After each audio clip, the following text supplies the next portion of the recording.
Blog Talk Radio.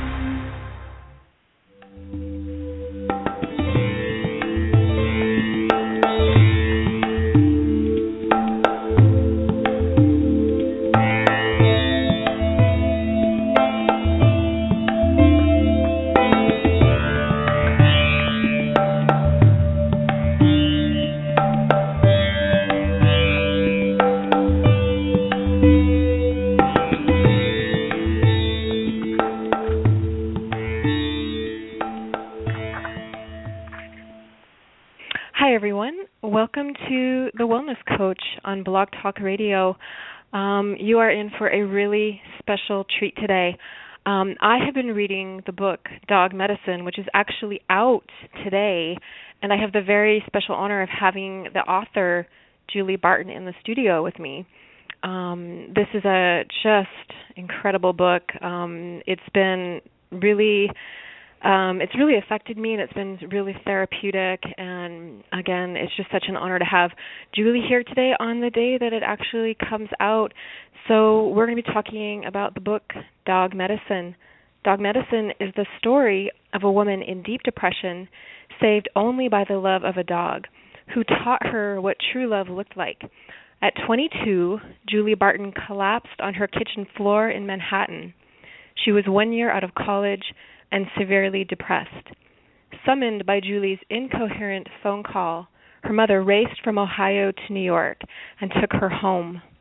Psychiatrists, therapists, and family tried to intervene, but nothing reached her until the day she decided to do one hopeful thing: adopt a golden retriever puppy she named Bunker.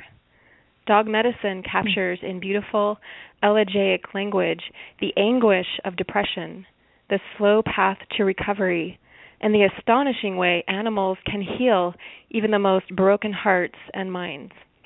Join me today as I interview the author of Dog Medicine, Julie Barton, as we discuss this moving, heart-wrenching, life-saving, and life-affirming book. If you live in Portland, Oregon, come meet Julie this Friday, November 13th, for a reading at 7 p.m. at Another Read-Through. On that note, I'm going to welcome Julie into the studio. Hi, Julie. How are you? Thanks for being here today. Hi. Thank you so much. I'm so happy to be here. Thank you for that. Oh, my goodness. Thanks to you. And Julie, I just have to thank you for such a beautiful book. It's hard for me to even put into words how this book has affected me. And I have to be honest, it drew me right in. You're an amazing storyteller, and so I was dropped right. Yeah, and that's, I think, becoming more and more rare in this day and age. And this is a memoir, and it's also a different kind of memoir, which I know that some people have already been saying. I mean, you've been getting a lot of buzz about this book, and you've already the first edition's already sold out. Yeah. And it hasn't even incredible. Just launched today. I just want to thank you for your amazing storytelling and for the gift of your writing and for the gift of the story. And I really had to. As I told you, I've reached the section called Dog Medicine, and I was so affected because I'm a huge animal lover. In addition to being not only a writer myself, but a reader, a lover of literature and books, I'm an animal lover. And Julie, I was just wondering if you could tell us your story and, how did this book come about? Of course, I'd love to ask you, how did your dog save you? But if you could drop us into wherever it feels best for you, into the journey of Dog Medicine, how this book came to life, or what's most relevant for you in this moment. Yeah. Oh, this is a big moment. It's a really big moment for me to talk to you today on the day of the launch. The book, it was a long time before it took shape, and I think that's just the nature of writing, and it's the nature of memoir. It's a really, really hard process, but it's also a really beautiful process. The story, I mean, I can tell you the story in a nutshell. I don't want to spoil it for anybody who hasn't read it yet.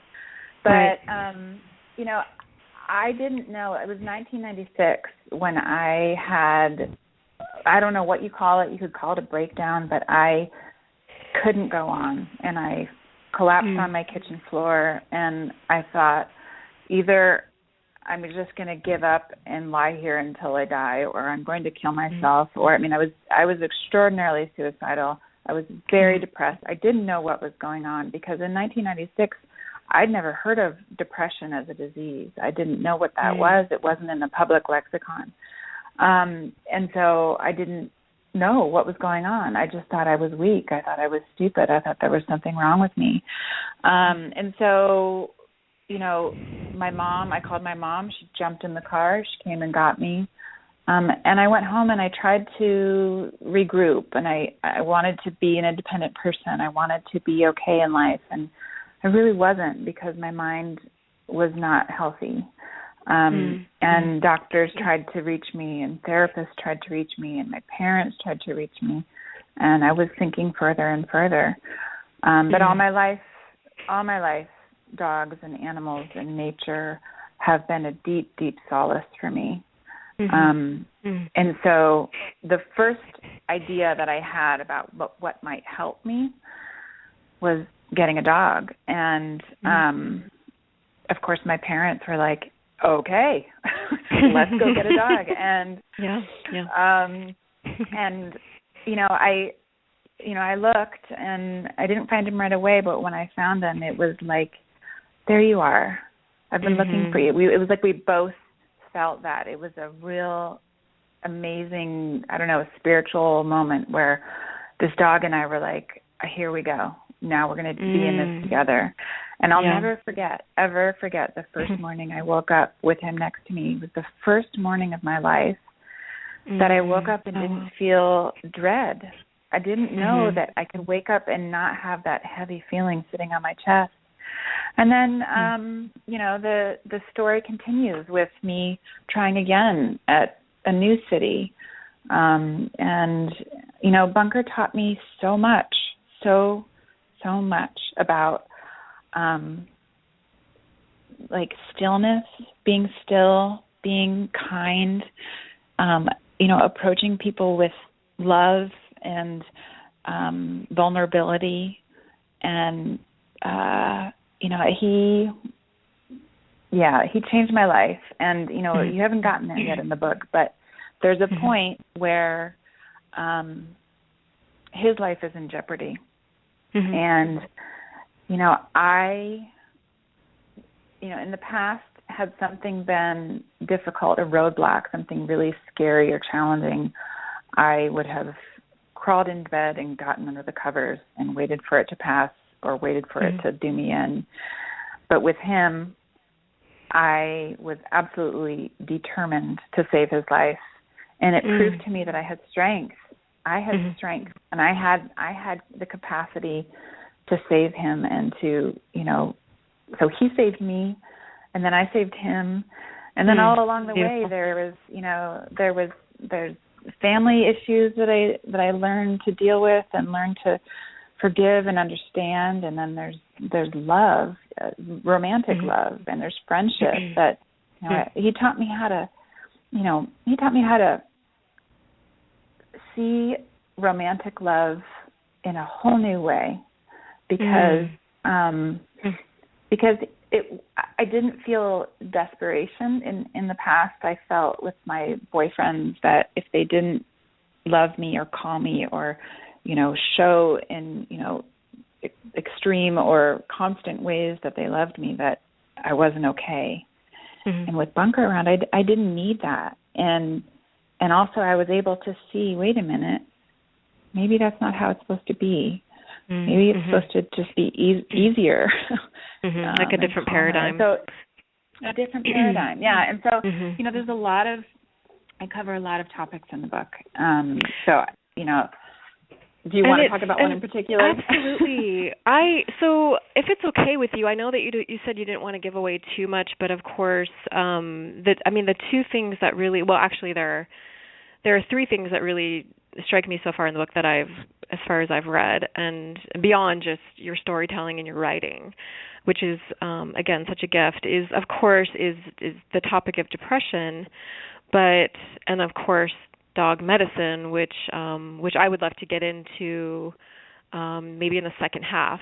But and also just like how do animals, how do animals have such a different language and a different experience, and the human animal bond is I think extremely challenging to put into words, and yet it's such a, so many people experience it, and not only that but need it. I think just that. And so I would love to explore that, and I know that you had graciously offered to maybe read something if we have time, and I know that we only have 20 minutes here. However, but then I have to say, Julie, that in the very beginning, I was very struck by. Is it okay if I say this? Like the violence that happened. Is that, or do you not want to give that away? I mean, That's fine. So you experienced sibling violence, and I was so affected by that. I've been through domestic violence myself, so I could kind of relate to it, and it was very shocking. And yet I think that's why dog medicine, like the love of an animal, isn't that why that you needed that type of love, like that unconditional love, and a completely different paradigm in order to heal you. I mean, those are the topics that stand out for me. But I'll let you. Please share. I mean, stories.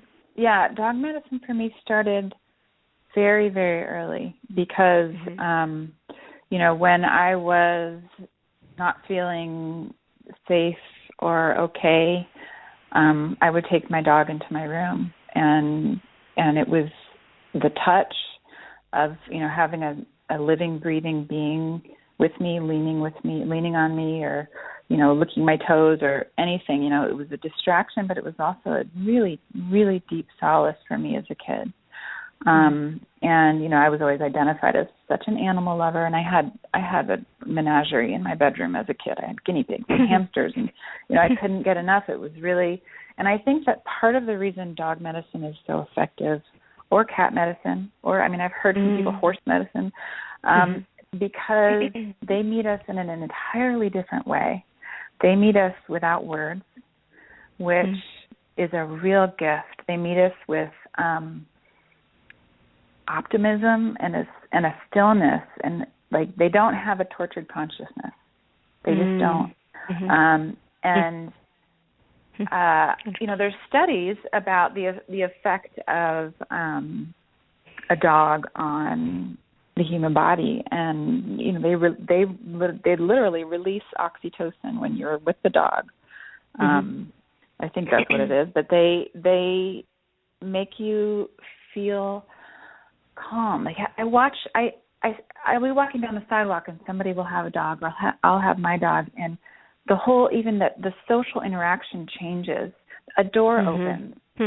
Somebody leans down to pet a dog and starts a conversation. And that was one of the things that was really incredible for me when I first got Bunker, was I could talk to people about this beautiful animal that I had, and it was a door. It was a door. And fascinating. They're perfectly willing to lie in bed with you, and also they need you. That was one of the big issues of getting Bunker, was it was my responsibility to take care of him, and I was absolutely sure that I could do it, and I hadn't been sure of anything in years. And I knew I could train him, and I knew I could teach him, and I knew I could keep him healthy and feed him and walk him, and I could do all of that. And that made me feel capable. Because when you're depressed, a lot of people think, she can't do anything, so let's just let her have some space, and let's just leave her alone, and let her sleep, and let her do whatever. And you start to believe that maybe they're not letting me, or not asking me to do anything, because they don't think I'm capable. Because the depressed mind will twist anything. It will twist anything into a way to make you feel bad or feel worse. And your dog needs you. Your dog needs you to get up, needs you to go outside, needs you to, and that to me was great medicine. Just that needs I knew I could fulfill. I love that. Yeah. And so, and the depression it's a wily and difficult disease, and it is very much a disease. And I'm very open with people about my depression, obviously, and I treat it like any disease. In that, if I feel like I'm sinking, I go straight to my therapist, to my counselor, and if I need to change my medication, which I am on medication, and I will always be on medication for the rest of my life because I've tried to go off and it just doesn't work. But it's a real challenge. 350 million people suffer from it. 1 in 4 people in America suffer from depression. Every 13 minutes, somebody commits suicide. Oh, and it's the third. Suicide is the third leading cause of death in the United States, behind cancer and heart disease. And we're talking about cancer, and we're talking about heart disease. We're not really talking about suicide the way that we need to yet. The way we, everybody's so scared of it, and there's so much shame, and I understand. So that's why I feel like this is such an important story, because it's easy to talk about depression when you go in through a dog. When you go into the least depressing species on Earth, I mean, oh my goodness, right? What a great analogy! Yeah, we it's can so talk true. about this. We can talk about this and not feel shame, and not feel fear, and not feel sorrow and sadness, and actually realize that those are wonderful things to feel. It's okay to feel sorrow. It's okay. I mean, that's the problem with depression. So many people are like, I shouldn't feel bad. I shouldn't feel sad. I shouldn't feel this or that. And that's actually one of the leading causes of depression, is denying your emotions. And so, I the more I really wrote, the more I realized, like, yeah, this is a really good way in. And also, when you're writing memoir and you want to write it from your soul, from the center of the core of your heart, it has to be the thing is more true to you than anything in the whole entire world. And, I always say there are 2 things I'm sure of in this world. One is that my dog saved my life, and 2 is that I married the right man. Thank goodness. But number 1 is a huge. It was a huge thing for me, and it was also pretty scary to think I'm going to dedicate years and years of my life to talking about my dog who died in 2007. I went to, I wrote this in a recent interview, that I went to a high school when I was in the beginning phases of writing this story, and I said to the class, I was teaching a memoir class, and I said, I'm writing a book about when I was in my early 20s and I was depressed, and nothing helped me. The only thing that saved me was a dog. And this young man in the class laughed out loud, not in a nice way, in a way that was like, that's stupid, And I thought, okay, then you're onto something. I'm going to take that and go, you know what? I'm going to tell this story. I'm going to tell the truth of this story. I really am going to tell the truth of this story. And people may not get it at first, and that's okay. That's fine. Like, I'll lead them in gently. This is my truth. And this is the one thing I know your truth. For sure. It's what you know for sure, and it's also your story. And there's nothing right or wrong about that. It's your story, and it's having the courage. It's having the courage to tell your story. I think that's what everybody wants, and so you're giving other people permission to absolutely let their lives be what they are. And so no matter who laughs. I thank you for that. Yeah, no matter who laughs. Thank I mean, you. that's just fear. That's fear coming from a young man. It is. Yeah, it is. But it also was it was enlightening for me, because I went, okay, all right, I'm gonna still do this. I'm gonna keep going. And that's the beautiful thing about memoir, is that when you do really write your truth, when you do really sit down and write the scariest, hardest, most beautiful things, what you'll discover, I really feel like 99% of the time, what you'll discover is there's so much love in everybody, and in everything, and in earth, and in so many creatures, and everybody we're coming at it with good intentions, I mean, even my brother, I realized writing the story, like, when this happened, he was a child, right? I I mean, he was doing some pretty horrific things, and I suffered pretty greatly. But he was also a child, and he was hurting, and it was a real revelation for me to write that and think really deeply about that. And it changed me. It really did. I'm glad that it did, and I have to say that so my heart goes out to you that you suffered through that, and that, but also that you came out of it. And I know that your publisher, Think Peace Publishing, is all about representing life-affirming stories of positive recovery, and so there is the other side to no matter how much you suffered, you can pull out of it. I really believe that, and I also have to say that just the love of an animal is a different kind of love, and when you've been through trauma, sometimes that's the only kind of love that can pull you out of it, because it is pure and it's so different. It can protect you, and that's why I think, Julie, that I had to really, really slow down when I reached the part in your book about dog medicine, because I was so affected. After I've been through trauma myself, and I was so affected. I'm like, I had to breathe and slow down and let it be my medicine too. So I just thank you for that. And I was wondering, I know we only have a few minutes, and I do want to remind people that you are going to be at another read-through here in Portland, Oregon on Friday, November 13th at 7 p.m. for anyone who wants to come and hear you talk about your book and read from your book. And we just wanted to mention that. It's a dog-friendly event. Dogs are welcome to come. Dog-friendly event. I love that. Love it, love it, love it. And I have to say, I've always loved animals, and I have cats, and I was visiting family back east, and my sister has 2 dogs, and one's a puppy, a 4-month-old lab, and the other one's a year-old border collie, and I experienced my dog medicine too. I was just like, I can't believe I've been missing this, and now I need to get a dog. So that's a different subject. But with the few minutes that we have left here, Julie, first I want to mention, first of all, how can people get your book, Dog Medicine? Again, it's out today. I mean, how exciting is that? And congratulations. I mean, just congratulations as an author, as a writer, and just with your first book. I mean, you really, it's so exciting. And again, Thank that's the first edition. Yeah. It's already sold out, and it's just coming out today.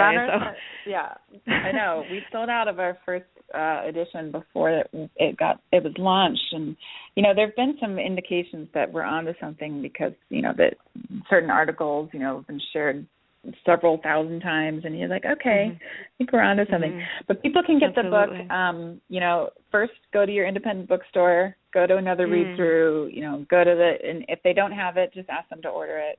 But you can also get it on, Palace.com, you can get it on Amazon.com, you can get it at Barnes & Noble. And if your local bookstore doesn't have it in stock, ask them to stock it. Tell them they won't be sorry. Absolutely. Again, this is really a breakthrough book and memoir, and it's been such an honor to read it. And so, Julie, I wanted to take a really, really short break, and we have about 6 minutes, but would you be open to reading something from your book? I'd be happy to, yeah. Okay, awesome. All right, we're going to take a really short break. You've been listening to The Wellness Coach on Blog Talk Radio, and my guest today is Julie Barton, the author of Dog Medicine. We'll be right back.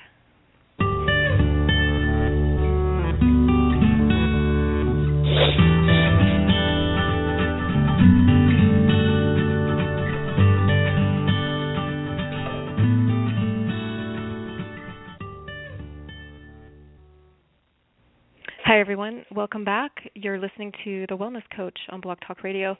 My very special guest today is author Julie Barton, and she has written a memoir called Dog Medicine, and she's very graciously offered to read from her book today. In our final remaining moments here, Julie is going to share with you just a little bit of this extremely heartwarming, therapeutic, once-in-a-lifetime read book, Dog Medicine. and highly recommend that you go pick up your own copy. And like Julie said, ask your bookstore to bring it in. And reading books and reading are very much alive, and thank goodness. And stories are still alive, and we encourage you to share your own story. And thank you so much, Julie, for sharing yours today. So My go pleasure. ahead, the floor is yours. Thank you. So I'll read a little bit from the dog medicine chapter that you mentioned. Awesome. Not the whole thing, but parts of it. And here we go. It's called Dog Medicine. It's midway through the book, and it's mid-July of 1996. Bunker had been with me for 3 days, and we'd established a routine. Wake up, pee, poop, eat, walk, play, nap, and repeat. He was already mostly house-trained. He'd had only one accident on the carpet. I taught him to sit and make eye contact, and he did so eagerly, wanting to please, ready for the next command. Waking up in the morning was getting easier, but something dark still lingered, and on this particular day, for no discernible reason, the darkness reared its ugly head, unannounced, worse than ever, like a thread-thin worm that had covertly dug itself back into my body from underneath a fingernail. It said, "Oh, no, you don't. I see you trying to pretend you're happy, trying to fool people that you're not a lazy, ugly idiot." I felt punished, as if my captor had caught me trying to escape. Perhaps those awful thoughts had never left, but just lay dormant for a while. I wanted to fight. I tried hard to push the negativity away, but it persisted. Just getting a dog can't cure me, I thought. I was the problem. I wasn't strong enough. I was a failure, a crazy person. I was truly unlikable. I believed this, like I believed that the earth was round, something I couldn't see, but understood to be true because I had been told it was so. I walked to the maroon living room couch and sat down, feeling both afraid and comforted by the reappearing blackness, comforted because I knew depression so well. Depression was my companion. The seductive descent into the awful depths marked the return of an old dark friend that I genuinely, honestly missed. My face was still in my hands when I felt warmth on my toes. Bunker had walked over to me and sat down on my feet. I pulled my hands away from my face and saw him sitting, looking up at me, his butt squarely on my toes, his back leaning into my shins. His face held curiosity, his fevered puppy energy completely contained. He glanced away for a few moments and then turned back as if to ask, "Better?" Really? I thought, really? Could this dog somehow sense when I was sad and comfort me? I'd heard of seeing eye dogs. I'd heard of dogs who could sniff out drugs in a suitcase, but a dog who could detect sadness? I wondered if these new psychiatric drugs were causing me to overly anthropomorphize my dog, but I needed so desperately to be comforted. I needed a companion who had no judgment, with whom I had no history, who would make it known that I was loved, who would never, ever hurt me. I don't know why it worked. All I can ponder is that this kind of healing required the safety of a true companion and no resistance. Bunker was still sitting on my feet, still looking at me. His feather-soft fur tickled my legs, and I picked him up, his puppy legs dangling. I cradled his body. He let his tongue drop out of the side of his opened mouth. That sight alone made me smile. I leaned back into the couch and held him to my chest. He curled into me as if he felt as protected as I did. I took a deep breath and felt the blackness loosen its grip. Dog medicine. I'd found it, and I swallowed it whole. Wow. I just got chills, and that's, you couldn't say it better than that. And thank you so much for sharing that with us. And just for anyone, thank you. We have a few live listeners. We're about to go off the air in about 25 seconds here. The recording will continue. You can listen to the replay if you want to hear the very, very end of this. Blog Talk Radio will allow us to talk just for a few more minutes here. We just want to thank you so much for listening live, everyone. And Julie, thank you so much for being here. I just really appreciate it, and it was just it's been so therapeutic to read your book, and I just again really thank you for having the courage to share your story. And thank you. So, and again, for anyone who wants to get your book, again, let's just share that information. So the book, of course, is called Dog Medicine. And again, where can they find it? And also, where can they find out more about you and anything else that you'd like to mention? Yeah, my website is byjuliebarton.com, juliebarton.com.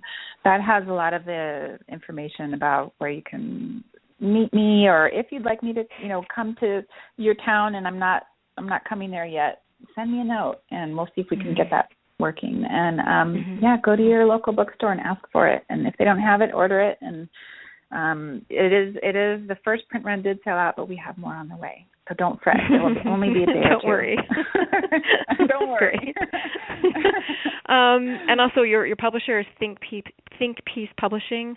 So I look forward to meeting both you and Adam on Friday. And again, thank you so much for being here today, Julie. And enjoy the rest of your day. Enjoy the rest of this momentous day. And congratulations. Thank you so much. I appreciate it so much. Take care. I'll see you soon. All right. Thank you. You too. Thank you. Bye. Bye-bye.